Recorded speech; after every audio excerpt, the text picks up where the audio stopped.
जय हिंद। कैसे हैं आप? आपके अपने चैनल गुरु गंगा में आपका हार्दिक स्वागत है। आज के वीडियो में हम लोग हिंदी व्याकरण के अंतर्गत उपसर्ग के बारे में सीखेंगे। उपसर्ग से संबंधित बहुत से प्रतियोगी परीक्षाओं में प्रश्न पूछे जाते हैं और यह बहुत इंपॉर्टेंट टॉपिक है। इससे पहले कि यह वीडियो हम लोग शुरू करें, जिन लोगों ने चैनल को सब्सक्राइब नहीं किया है वो चैनल को सब्सक्राइब करके बेल आइकन को प्रेस कर दें ताकि प्रत्येक वीडियो की नोटिफिकेशन को समय पर मिलती रहे। और जिन्होंने पिछली वीडियोज़ नहीं देखी है वे भी इस वीडियो के डिस्क्रिप्शन बॉक्स में जाकर दिए गए लिंक पर क्लिक करके पिछली वीडियो देख सकते हैं। तो आइए चलें आज की इम्पोर्टेंट टॉपिक की तरफ, जो विभिन्न प्रतियोगी परीक्षाओं में ज़रूर पूछा जाता है। तो सबसे पहले देख लेते हैं उपसर्ग है क्या। जो शब्दांश शब्द मूल शब्द से पहले लगकर उसका अर्थ बदल देते हैं या उसके अर्थ में विशेषता ला देते हैं वे उपसर्ग कहलाते हैं, है ना। कौन सी चीज़ें? शब्दांश शब्द यानी किसी शब्द का अंश जब किसी मूल शब्द से पहले लगकर उसका अर्थ बदल देता है या उसके अर्थ में विशेषता ला देता है तो वह क्या कहलाता है? उपसर्ग कहलाता है। जैसे मान लीजिए कि एक मूल शब्द है डर, है ना। डर आप जानते हैं, डर का अर्थ होता है भय। इसके पहले जब यह नी शब्दांश लग जाता है तो क्या बन जाता है? निडर, है ना। तो एक नए शब्द की रचना हो जाती है। जैसे एक मूल शब्द है जय, इसके पहले जब परा शब्दांश लग जाता है तो ये हो जाता है नया शब्द पराजय। वी लग जाता है तो क्या हो जाता है? विजय। तो ये वी, परा, नी ये सब क्या है? यह शब्दांश हैं जिसे आप उपसर्ग कहते हैं, क्योंकि इनकी वजह से मूल शब्द में जो अर्थ होते हैं मूल शब्द के वो बदल जाते हैं या उनके अर्थ में विशेषताएं आ जाती हैं। जैसे आप ये मान लीजिए कि मार्ग, एक शब्द है मार्ग, है ना। मार्ग का अर्थ क्या होता है? रास्ता, है ना। मार्ग का अर्थ होता है रास्ता। लेकिन यदि इसके पहले आप कु लगा दें, है ना, ये उपसर्ग है, आप कु उपसर्ग लगा दें तो अर्थ बदल गया। कुमार्ग, है ना, यानी बुरा रास्ता, गलत रास्ता। अगर इसी के पहले आप सु लगा दें, मार्ग के पहले आप क्या लगा दें? यह उपसर्ग लगा दें, है ना, तो इसका अर्थ फिर बदल जाएगा। सुमार्ग हो गया, सुमार्ग का मतलब अच्छा रास्ता। तो अर्थ विपरीत हो गए। केवल उपसर्गों के बदलने से ही अर्थ बदल जाते हैं। तो इस चीज़ को आपको ध्यान में रखना है और देखना है कि कितने तरह के उपसर्ग होते हैं जिनका प्रयोग हम हिंदी व्याकरण के अंतर्गत करते हैं। ठीक है। तो उपसर्ग के भेद। हिंदी भाषा में मुख्यतः 4 प्रकार के उपसर्ग का प्रयोग किया जाता है ना। संस्कृत के उपसर्ग यानी संस्कृत के जो उपसर्ग होते हैं वो भी हिंदी भाषा के उपसर्ग के रूप में प्रयुक्त होते हैं। हिंदी के उपसर्ग, है ना, जो स्वयं हिंदी से ही प्राप्त हैं वे उपसर्ग।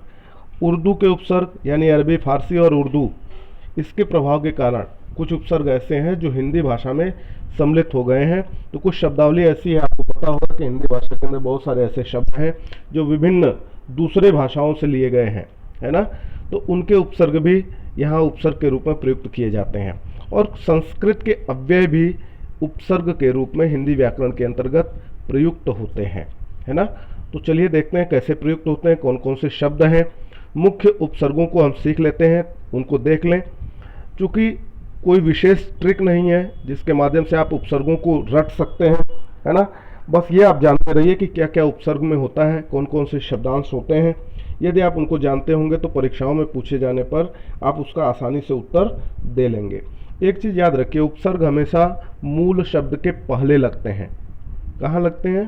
पहले लगते हैं। जैसे मान लीजिए कि कोई एक शब्द अभी हम लोग बात कर रहे थे, जैसे मान लीजिए वन है ना। वन, वन का अर्थ होता है जंगल, आप जानते हैं।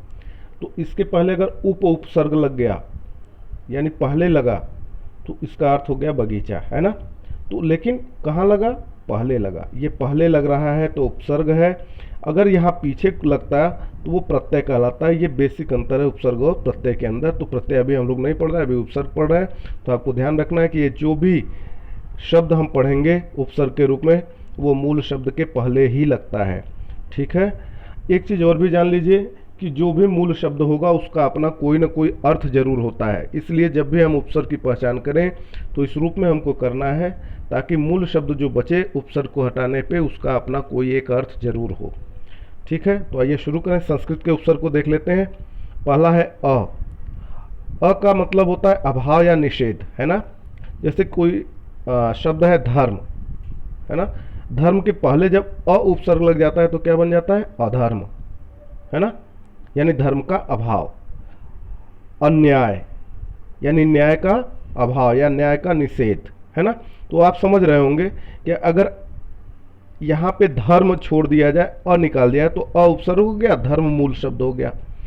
अगर अ निकाल दिया जाए यहाँ से और न्याय छोड़ दिया जाए तो न्याय भी एक मूल शब्द हो गया, अ उपसर्ग हो गया। लेकिन यदि आप यहाँ पे ऐसी गलती करते हैं, आपको लगता है अध, है ना, अध जो है उपसर्ग हो गया, और म और उस पर जो मात्रा लगी है वो मूल शब्द है, तो इसका कोई अर्थ नहीं निकलता, है ना। जैसे आप कह दें अन्य और फिर आय, है ना, तो यह अन्य कोई उपसर्ग नहीं होता है, इस बात को आपको ध्यान में रखना है। तो इसी चीज़ को पहचानना है कि जब भी हम उपसर्गों की पहचान करें तो इस बात को याद रखिए कि उपसर्ग हटाने पर मूल शब्द का कोई न कोई अर्थ होना चाहिए। तो शुरू करिए। अति, अगला उपसर्ग क्या है, अति। अति का अधिक, है ना, अर्थ क्या होता है, अधिक। अतिशीघ्र, उससे जैसे कुछ शब्द बन गए, अतिशीघ्र हो गया, अतिरिक्त हो गया, है ना, इस तरीके के शब्द बन जाएंगे। दूसरा है अधि। अधि का मतलब जहाँ लग जाएगा उसका मतलब श्रेष्ठ, ऊपर, सामीप्य, है ना। जैसे अधिकार है, अधिकरण है, इस तरीके के शब्द में क्या लगा हुआ है, अधि उपसर्ग लगा हुआ है। अनु, अनु का देख लीजिए। अनु का मतलब होता है पीछे, समान, बाद में, है ना। तो यहाँ देख लीजिए अनुराग, है ना, राग मूल शब्द है, उसके पहले क्या लग गया, अनु लग गया। अनुमान, मान मूल शब्द है, उसके पहले अनु लग गया। अनुराग, अनुमान, अनुकरण, अनुपम, इस तरीके के बहुत सारे शब्द बनेंगे, ठीक है। अप, अप का मतलब बुरा, है ना, गलत, तो इसके शब्द क्या बन जाएंगे, अप से अपयश, अपवाद। यहाँ भी आप देख लीजिए, अप निकाल देंगे तो यश मूल शब्द है, अप निकाल देंगे तो वाद मूल शब्द है ना। तो इस तरह से आप पहचानेंगे। अभी, अभी उपसर्ग का देख लीजिए, इसका अर्थ होता है चारों ओर या सामीप्य। तो अभिमान, अभिनव, है ना, अभिलाषा, अभिषेक, इस तरीके के शब्द मिलेंगे। अव, अव का अर्थ होता है हीनता या बुरा, इससे जो शब्द बनेंगे अव से क्या होंगे, अवगुण, अवतार, अवरोध, अवसर, है ना, इस तरीके के शब्द बनेंगे। नेक्स्ट देखिए आ भी उपसर्ग है, इसका अर्थ होता है तक, सहित, कम, इधर, है ना। तो इसको जब आप जोड़ते हैं तो गमन में आ जुड़ा तो आगमन हो गया, जीवन में जुड़ा तो आजीवन हो गया, है ना। आक्रमण है, आकार है, इस तरीके के बहुत सारे शब्द हैं। आगे देखिए उत, उद। आप इस बात को याद रखिए कि यहाँ पे विसर्ग नहीं है संस्कृत में, है ना। संस्कृत के उपसर्गों में विसर्ग का प्रयोग नहीं होता और छोटी मात्रा का प्रयोग होता है। जैसे छोटे ऊ की मात्रा लगेगी, छोटी ई की मात्रा लगेगी, बड़ा ऊ, बड़ी ई की मात्रा प्रयुक्त नहीं होती है उपसर्गों के अंदर। इस बात को आप ध्यान में रखेंगे। आगे चलते हैं, देखिए दु, दुष, दुर, दुष, दुस, दुष्, है ना, इसका होता है कठिन या बुरा। इससे क्या क्या बनता है, दुस्वप्न, दुर्गम, दुर्बल, है ना, बल में दुर लग गया तो दुर्बल हो गया। इसके ऊपर का छूट गया है, आप देख लीजिए उत, उद का, है ना, इसका अर्थ होता है ऊपर। जैसे देख लीजिए उन्नति, उत्थान, उद्योग, उत्तर, है ना। अगला है नी, नी का क्या होता है, नीचे या भीतर। तो डर के आगे लग गया नी तो निडर बन गया, बंद का पहले लग गया तो निबंध बन गया। आगे देख लीजिए यहाँ पर भी नी लिख दिया गया है, नी, निस, निर, इसका मतलब होता है बिना या बाहर या निषेध, है ना। तो जैसे निर्देश, निर्माण, है ना, इस तरीके के शब्दों का आप निर्माण कर लेते हैं। आगे देख लीजिए परा, परा उपसर्ग को जोड़कर क्या बन सकता है, इसका अर्थ होता है पीछे या उल्टा। जैसे पराजित, पराजय, है ना, या पराक्रम, इस तरीके के शब्द बनेंगे। नेक्स्ट देखिए परि, परि से क्या बनेगा, परि का मतलब होता है चारों ओर, आप जानते हैं। तो पर्यावरण भी बनेगा, परिवहन बनेगा, परियोजना बनेगा, परिमय बनेगा, है ना। आगे देखिए प्र उपसर्ग, इसका अर्थ अगर आप जोड़ते हैं तो इसका अर्थ हो जाता है आगे या अधिक, है ना।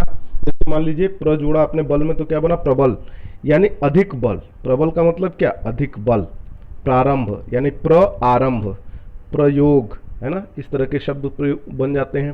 प्रति उपसर्ग लगाकर अगर कुछ बनता है तो क्या बनता है, प्रतिशत, प्रतिलिपि, है ना। वी, वी उपसर्ग है, इसका अर्थ अलग या विशेषता या बिना होता है। तो विग्रह, विवाद, विवरण, इस तरीके के शब्दों का निर्माण होता है।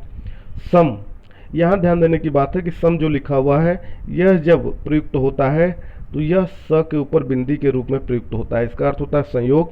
जैसे आप यहाँ देख लीजिए, संगीत, संगठन, संयम, है ना, संस्कृत, इस तरीके के जो शब्द बनते हैं वो इसके प्रयोग से बनते हैं। तो सम उपसर्ग को आप जानते रहिए। इसके अलावा भी बहुत सारे उपसर्ग हैं, जैसे उप का आप जानते हैं, उप से क्या बनता है, उपकार बनता है। सह का सहचर बनता है ना। इस तरीके के बहुत सारे शब्द हैं, जैसे पुरश, पुनर, सन, प्रादुर, बहिष, तिरस, अंतर, चिर, है ना। इस तरीके के शब्दों का प्रयोग भी होता है। जैसे चिर से क्या बनेगा, चिरंजीवी बन जाएगा, है ना, चिरायु बन जाएगा, इस तरीके के शब्द बन जाएगा। अंतर से क्या बनेगा, अंतर्राष्ट्रीय बन जाएगा। बहिष से बहिष्कार बन जाएगा, तिरस से तिरस्कार बन जाएगा, प्रादुर से प्रादुर्भाव बन जाएगा, सन से संदर्भ बन जाएगा, है ना। पुनर से क्या बनेगा, पुनर से क्या बनेगा, पुनर्जीवित बनेगा, पुनर्जन्म बनेगा। तो इस तरीके के बहुत सारे जो उपसर्ग होते हैं उनका प्रयोग किया जाता है। अब आगे देख लेते हैं हिंदी के उपसर्ग। आप जानते हैं कि हिंदी संस्कृत से ही व्युत्पन्न है, तो बहुत सारे ऐसे शब्द, बहुत सारे ऐसे उपसर्ग हैं जो दोनों में आपको दिख सकते हैं। तो आइए देखिए हिंदी के उपसर्ग में कौन कौन से हैं। अ उपसर्ग है, जिसका अर्थ अभाव या नहीं होता है। जैसे अनाथ, जिसके पास नाथ नहीं होगा वो क्या होगा, अनाथ होगा। अकाल, अध उपसर्ग जोड़कर क्या बनेगा, अध का मतलब आधा, तो अधपका यानी आधा जो पका हो, है ना, पका में आधा अध जुड़ गया। अधमरा यानी मरा में अध जुड़ गया, अधमरा हो गया। तो इस तरीके के शब्द जोड़कर आप नवीन शब्दों का निर्माण करते हैं। अब आगे देख लीजिए अन। अन उपसर्ग का अर्थ होता है अभाव या निषेध। जब ये लगता है तो उसका मतलब हो गया अभाव या निषेध उस चीज़ का हो जाएगा। जैसे अनहोनी, अनदेखा, है ना, देखा, और जब अन लग गया तो अनदेखा मतलब देखा का अभाव। आगे देख लीजिए अव का मतलब मना करना, है ना, नहीं होना। जैसे मान लीजिए अवगुण यानी गुड़ नहीं है ना। अवसर, उन उपसर्ग मतलब एक कम, इसका मतलब 29, 59, है ना। इस तरीके के जो शब्द हैं वो उन उपसर्ग लगाकर बनते हैं। नी का मतलब नहीं, रहित, अभाव, विशेष, है ना। जैसे डर के अंदर, डर के पहले लग गया नी तो निडर यानी डर का अभाव है यहाँ, है ना। निकम्मा, दू का मतलब हीन या बुरा, जहाँ लग जाएगा इसका मतलब जिस शब्द के पहले लग गया उस चीज़ की हीनता होगी। जैसे दोबारा, दुशाला, है ना, इस तरीके के। बिन, बिन का मतलब रहित, जैसे बिन मांगा, बिन बोले, तो ये बिन भी क्या है, उपसर्ग है। ये कुछ ऐसे उपसर्ग हैं जिसको आपको ध्यान में रखना है। कुछ उदाहरण हम आपके सामने रख रहे हैं ताकि उन शब्दों के माध्यम से आप समझ जाए, वो आपके सामने पढ़े तो आप समझ जाइए कि इसमें कौन सा उपसर्ग लगा हुआ है। जैसे भर, भर भी एक उपसर्ग है। भर का अर्थ होता है पूरा या भरा हुआ। भरपेट, भरपूर, भरसक, है ना। इस तरह के जो शब्द होते हैं इसमें क्या लगता है, भर उपसर्ग का प्रयोग किया गया है। ठीक है, आगे देख लीजिए कु का मतलब बुरा या हीन, जैसे कहते हैं कुमार्ग, कुपुत्र, कुचाल, है ना, इस तरह के शब्द हैं। आगे देख लीजिए सु भी उपसर्ग होता है। इसका अर्थ होता है अच्छा, सुंदर, श्रेष्ठ, साथ, है ना। जैसे रक्षा के पहले सु लग गया, सुरक्षा हो गया। सुनयन हो गया, है ना, सुरुचि हो गया, सुमार्ग हो गया, सुपुत्र हो गया। इस तरह से शब्दों का निर्माण होता है। आगे देख लीजिए अगला उपसर्ग है पर। पर का मतलब दूसरा या पराया, दूसरा या पराया। जैसे पर नाना, पर दादी, इस तरह के शब्दों में भी पर का ही प्रयोग हुआ है। ठीक ना। पर कोटा, यह भी पर का प्रयोग है। परदेश, परदेश में दूसरा देश, है ना। परलोक, ऐसे शब्दों का प्रयोग जब होता, ऐसे शब्द होते हैं उनमें पर उपसर्ग लगा है। नेक्स्ट देख लीजिए चौ। क्या है, चौ। चौ भी अपने आप में एक उपसर्ग है। वो इसका अर्थ होता है चार, है ना। इसका उदाहरण क्या हो सकता है, चौराहा, चौपाई, चौमासा, चौपाल, है ना। आगे देखिए, कुछ उर्दू या अरबी फारसी के जो उपसर्ग हैं उनका प्रयोग कैसे होता है उसे जान लीजिए। उसे कैसे आप पहचानेंगे, क्योंकि ये भी परीक्षाओं में पूछा जाता है, तो आप इस चीज़ को ध्यान से देखते जाइए। यदि वीडियो आपको पसंद आता है तो इसे लाइक जरूर करें, अपने मित्रों में शेयर जरूर करें, और यदि आपने चैनल को सब्सक्राइब नहीं किया है तो आप चैनल को सब्सक्राइब भी जरूर कर लें, क्योंकि बहुत इंपॉर्टेंट वीडियो है। यदि आपने इसको ध्यान से देख लिया तो उपसर्ग से संबंधित प्रश्न आपके छूटेंगे नहीं, यह नंबर आपके पक्के हो जाएंगे। तो देखिए, उर्दू अरबी फारसी के कौन से उपसर्ग प्रयोग किए जाते हैं जो पूछे जाते हैं बार बार। पहला है बे। बे का अर्थ होता है के बिना, है ना। जैसे बेरहम यानी रहम के बिना, बेनाम, बेदाग, बेवजह, है ना। इस तरीके के जो शब्द होते हैं, बेईमान, बेअदब, बेइज्जत, है ना, इस तरीके के शब्दों का जब प्रयोग होता है तो आप समझ लीजिए कि उसमें जो बे लगा हुआ है वह क्या है, उपसर्ग है। दूसरा है बा। बा का अर्थ होता है अनुसार या साथ, जैसे बावजूद, आपने सुना होगा, है ना। उसका पर बाकायदा, बखूबी, इस तरह से बहुत सारे शब्द बनाए जाते हैं। नेक्स्ट है बर। इसका अर्थ होता है पर या ऊपर, जैसे बरवक्त, है ना, बर्दाश्त, बरगद, इस तरह के जो शब्द हैं। नेक्स्ट देख लीजिए बद। बद का अर्थ होता है बुरा, आप जानते हैं इसको, जैसे नाम के आगे बद लग गया तो बदनाम, बदहवास, है ना, बदकिस्मत, बदसूरत, इस तरह के शब्द बनेंगे। कम। कम जो है वो भी उपसर्ग है, इसका अर्थ होता है थोड़ा या हीन, लेकिन ये कैसे प्रयुक्त हो रहा है इसको आपको ध्यान से देखना है कि मूल शब्द कैसे बन पाएंगे। कमजोर, कम अक्ल, अक्ल है लेकिन कम, है ना, अक्ल से जो हीन होगा या थोड़ी अक्ल होगी उसे हम क्या कहेंगे, कम अक्ल कहेंगे, है ना। कम बढ़त, कम उम्र, ऐसे शब्द आपके सामने बार बार आते होंगे। कम समझ, तो उसमें कम जो लगा हुआ है वह क्या है, उपसर्ग होता है, आप ध्यान से देख लीजिए। ला। ला भी उपसर्ग है, इसका ये जहाँ लग जाता है उसका अर्थ हो जाता है अभाव या रहित, यानी लावारिस, यानी वारिस से रहित, या वारिस का जहाँ अभाव होगा उसको क्या कहेंगे, लावारिस। ला इलाज, यानी जहाँ इलाज का अभाव है वो क्या है, ला इलाज, है ना। तो ला क्या हो गया, उपसर्ग हो गया। आप देख रहे होंगे कि मूल शब्द कैसे बच रहे हैं, और मूल शब्द के बाद जो पहले लगा होता है वही है उपसर्ग। इसी को आपको पहचानना है, इसी को याद रखना है। ना, यह भी उपसर्ग है, इसका मतलब भी अभाव, मना या निषेध होता है। जैसे आप कहते हैं नापसंद, नालायक, है ना, नादान, नाबालिग, है ना, इस तरीके के जो शब्द होते हैं यह भी ना उपसर्ग लग के ही बनते हैं। अगला देख लीजिए हम। हम का मतलब होता है समान या बराबर, है ना। यहाँ जो हम लगा हुआ है ये सर्वनाम नहीं होता है, इस बात को आपको ध्यान में रखना है। इसे हमेशा आप उपसर्ग के रूप में कैसे प्रयुक्त करेंगे, तो उसका एक ही तरीका है कि आप मूल शब्दों को पहचानना सीख जाएं, अर्थ को समझना सीख जाएं, उपसर्गों के अर्थ को समझ लें। हम का मतलब होता है समान या बराबर, जैसे आप कहते हैं हम उम्र, है ना, हमारी उम्र के बराबर। हम वतन, हम सफ़र, हम राही, कहते हैं ना। तो यह जो हमजोली, हमदर्द, इस तरीके के जो शब्द होते हैं इसमें जो हम लगा हुआ है यह उपसर्ग होता है। गैर, इसका मतलब निषेध, भिन्न, विरुद्ध, इस तरह से होता है। जैसे गैर हाजिर, गैर कानूनी, यह उर्दू अरबी फारसी का उपसर्ग है, तो इसका मतलब है जिन शब्दों में लगा होगा वो शब्द भी उर्दू अरबी फारसी से ही मिल के ही होंगे। तो यदि आप उन शब्दों को पहचान जाएंगे तो आप समझ जाएंगे कि उसका उपसर्ग लगा है या नहीं लगा है ना। गैर मौजूदगी, गैर मूल, किस तरीके के शब्द गैर उपसर्ग लगाकर बनते हैं। आगे देख लेते हैं खुश।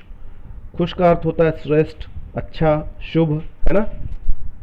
तो जैसे खुश दिल, खुशकिस्मत, खुश नसीब, खुशनुमा, इस तरीके के शब्द मिल जाएंगे। खुशखबरी, खुश मिजाज, तो इस तरीके के शब्दों का जब निर्माण होता है तो उसमें क्या लगता है, खुश उपसर्ग लगता है। दर। दर भी क्या है, यह एक उपसर्ग है, इसका अर्थ होता है में, जैसे दरकार, दरकिनार, दरअसल, है ना, दरगाह, दरख्वास्त, इस तरीके के शब्द मिलते हैं जिसमें दर उपसर्ग लगा होता है। अगला है हर। हर भी उपसर्ग है, इसका अर्थ होता है प्रति या प्रत्येक, जैसे हरदम, हर घड़ी, है ना। तो इस तरीके के शब्द बनेंगे। हर रोज, हर दिन, हर तरफ, हरकत। आगे चलें। बिला। बिला भी उपसर्ग है, इसको आपको ध्यान में रखना है। बिला का अर्थ होता है बिना, जैसे बिला वजह, क्या है, बिला वजह, बिलायत, बिलाना, बिलासत, इस तरह के शब्द बनते हैं। आगे देखिए बिल, क्या है बिल, इसका अर्थ होता है से, में, साथ, है ना। जैसे मान लीजिए बिल्कुल, बिल मुक्त, बिल बिलाना, इस तरह के जो शब्द बनेंगे वो क्या होंगे, वे भी, उसमें भी उपसर्ग बिल लगा होगा। आगे देख लीजिए ऐन, ऐन उपसर्ग, इसका अर्थ होता है ठीक या पूरा। जैसे ऐन वक्त, ऐन मौका, इस तरह के शब्द बनते हैं। सर, सर भी उपसर्ग है, सर भी क्या है, उपसर्ग है। इसका अर्थ होता है मुख्य या श्रेष्ठ। इससे कौन कौन सा शब्द बनेगा, सरकार, सरपरस्त, सरताज, सरहद, सरदार, है ना। इस तरीके के शब्द बनेंगे। तो आप देख लीजिए, ताकि आप किसी भी शब्द को जब ध्यान से देखें तो आपको समझ में आ जाए कि कौन सा उपसर्ग उसमें प्रयुक्त किया गया है। तो इस तरीके के शब्दों से आप परिचित होंगे तो आपको आसानी हो जाएगी, परीक्षा में भी आप देखते ही समझ जाएंगे। अगला है ब, ब का मतलब अर्थ होता है कारण, है ना। तो इसको आप देख लीजिए, जैसे बदौलत, बवाल, बनाम, बगैर, इस तरह के शब्द आपको मिलेंगे। तो आप समझ लीजिए कि उसमें जो ब लगा हुआ है वो क्या है, वह उपसर्ग है। क्योंकि बदौलत का मतलब क्या, ब हटा दीजिए, दौलत बचेगा, दौलत का मतलब धन, है ना। तो ब क्या हो गया, उपसर्ग हो गया। आगे देख लीजिए अल, अल भी उपसर्ग है। इसको भी जोड़ के हम लोग कई शब्द बनाते हैं, जैसे अलबत्ता, अलमस्त, अलगरज, है ना। इस तरीके के शब्दों का निर्माण होता है। तो उसमें अल जो होता है वह उपसर्ग होता है। क्लियर हो गया। अब चलते हैं अगले की तरफ। जैसे संस्कृत के अव्यय हैं कुछ, उनका प्रयोग भी, अव्यय का प्रयोग भी हम क्या करते हैं, उपसर्ग के रूप में करते हैं। कैसे करते हैं वह जान लेते हैं, ठीक है। जैसे एक है अधः, अधः या अधो, तो इसका अर्थ होता है नीचे। जब इसका प्रयोग हम करते हैं, जैसे गति एक शब्द है, गति के पहले जब हम लगाएंगे अधो तो उसका अर्थ बदल जाता है ना। तो यह क्या हो गया, अधः भी या अधः, अधः भी और अधो, ठीक है, यह उपसर्ग हो गया। तो ये जब लगता है तो इसका अर्थ क्या होता है, बदल जाता है। ऐसे ही अधोमुखी, अधोपतन, है ना, इस तरह के शब्दों का निर्माण होता है अव्यय के प्रयोग से। ये संस्कृत के अव्यय हैं। अगला देख लीजिए अंतः, अंतः भी संस्कृत का अव्यय है। इसका भी प्रयोग किया जाता है। अंतः का मतलब भीतर होता है। जब शब्द बनता है तो कैसे बनता है, अंतःपुर, अंतःकरण, है ना, इस तरह के शब्द बन जाते हैं। अगला है अंतर, अंतर, यहाँ हलंत लगा हुआ आप देख रहे होंगे। इसका अर्थ होता है भीतर। जैसे अंतर ध्यान, ध्यान के भीतर, अंतर मन, है ना। इस तरीके के शब्द मिले तो आप समझ लीजिए कि इसके अंदर कौन सा उपसर्ग लगा हुआ है। आप मूल शब्द को छोड़कर आगे जो देखेंगे वो क्या होंगे, वो उपसर्ग ही होंगे। आगे है सह, सह का अर्थ होता है साथ। जैसे सहचर, सहयोग, इस तरह का शब्द बनेगा। आगे देखिए सम, क्या है, सम। यहाँ जो सम है इसके नीचे हलंत नहीं लगा, इस बात को आपको ध्यान में रखना है। ऊपर आपने जो पढ़ा है तो वहाँ पर हलंत लगा हुआ है। उस सम में आप देखेंगे जब उसका प्रयोग होता है तो संग हो जाता है। जैसे गीत में संगीत हो जाता है, योग में संयोग हो जाता है। पर यहाँ पर जो अव्यय के रूप में प्रयोग होता है वहाँ हूबहू वही शब्द प्रयोग होता है। यहाँ शब्द का अर्थ होता है, सम का अर्थ होता है समान। और जब इसका प्रयोग किया जाता है तो बिंदी नहीं लगती, सीधे सीधे सम लिखा जाता है। जैसे समकालीन, समदर्शी, समकोण, है ना। तो इस तरह के शब्द बनते हैं। अगला है सत, सत का अर्थ होता है सच्चा। जब हम इसका प्रयोग करते हैं तो सद्गति, सत्कार, सज्जन, सदाचार, इस तरीके के शब्दों का निर्माण होता है। तो हमें लगता है कि आपने बहुत सारी अच्छी चीज़ें सीखी हैं उपसर्ग के संदर्भ में, है ना। तो आप इसको एक बार, दो बार, तीन बार आप इसको रिपीट करके चेक कर लें, सीख लें। और यदि आपने इसका अभ्यास बढ़िया से कर लिया है तो आपसे कोई भी प्रश्न इससे संबंधित नहीं छूटेंगे। आइए अभ्यास सेट की तरफ चलते हैं। कुछ शब्द यहाँ पे दिए हुए हैं जिनमें से आपको उपसर्ग को छांट के बताना है। आप इसको अपने नोट्स पे भी लिख सकते हैं, बाद में मिलान कर लेंगे। और यदि आप चाहें तो इसे आप कमेंट बॉक्स में भी दे सकते हैं, लिख सकते हैं, हमें उत्तर उसका बता सकते हैं। तो देखिए निम्नलिखित शब्दों में उपसर्ग बताइए। विवाह, सुपुत्र, निवास, अनुमान, कुकर्म, चिरंजीवी, अपवाद, परिवहन, प्रबल, अनेक, भरपेट, अत्यधिक, अलबत्ता, लापरवाह, हर दिन, बेरहम, बावजूद, खुशनुमा, हम उम्र, हरकत, बेदाग, बेनाम, अवगुण, प्रतिरोध, अतिरिक्त, परदादा, विशेष, उपयोग, अधिकरण, समदर्शी, अंतःपुर, अधोगति, है ना। आज इसके अलावा भी बहुत सारे शब्द हो सकते हैं, तो आप इसकी प्रैक्टिस करें और आप ये बताएं, इसको अपने कॉपी पे भी लिख कर चेक करें और हमारे कमेंट बॉक्स में भी बताएं कि आपने इससे कितना सीखा है। देखिए आप कितना सही सही कर पाते हैं। तो अगले वीडियो में एक बार फिर से आपसे मुलाकात होगी। उसके पहले ये निवेदन है, जिन लोगों ने चैनल को सब्सक्राइब नहीं किया चैनल को सब्सक्राइब कर लें। यदि वीडियो आपको पसंद आता है तो इसको लाइक जरूर करें, शेयर जरूर करें। और अगले वीडियो तक के लिए एक बार फिर से आप सभी लोगों को जय हिंद।